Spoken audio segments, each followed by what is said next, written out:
Firstly, your response to this decision. Good morning.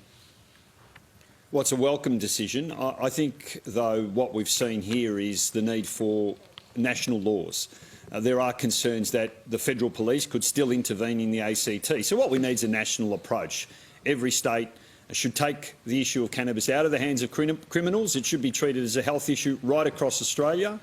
We should ensure that we have tightly regulated access, and by doing that we reduce harms, we take it out of the hands of criminal syndicates, and we ensure we've got a tightly regulated health model for a drug that many Australians are already using. As you say, this bill does conflict with Commonwealth law. Possession and growth of cannabis remains a federal offence.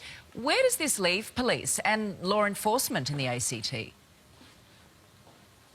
Well, it leaves them with a dilemma, and unfortunately, because it is just one jurisdiction going it alone without the federal government also intervening, it does leave police with a lot of discretion, and they could potentially still prosecute an individual who chooses to use cannabis. It's why we need a national approach. The bottom line here is we've got a drug that is at the moment being pushed to people through criminal syndicates. We know that many Australians use it.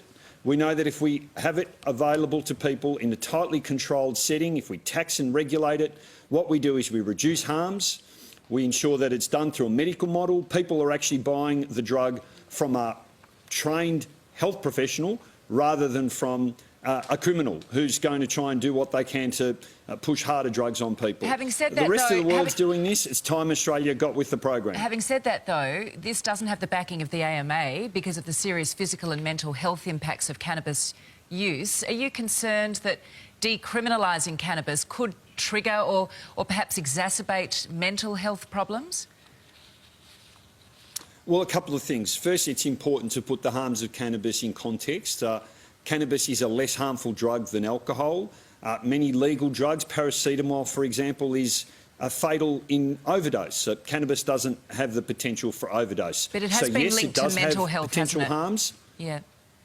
Yes, and particularly in the developing brain, which is why it's very important that any change be made only available to people over the age of 18.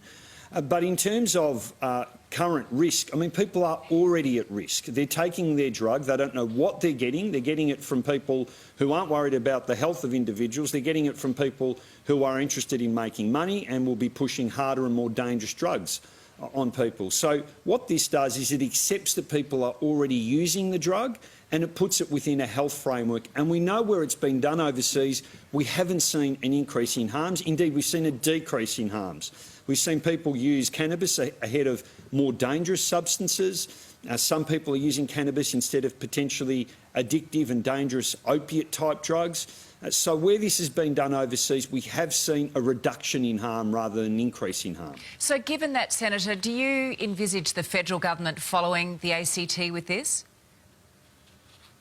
Well, I hope they do. I don't hold out much hope for this federal government. They've shown themselves to ignore evidence on all sorts of things, whether it be the evidence of climate change, whether it be the evidence of having drug use treated as a health issue rather than a criminal issue.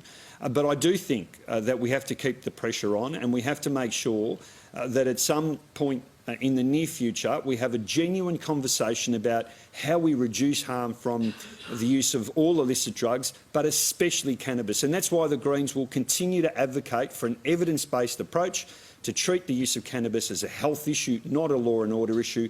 And that means controlled availability where we can check the quality of a drug. We've got some quality control over the process.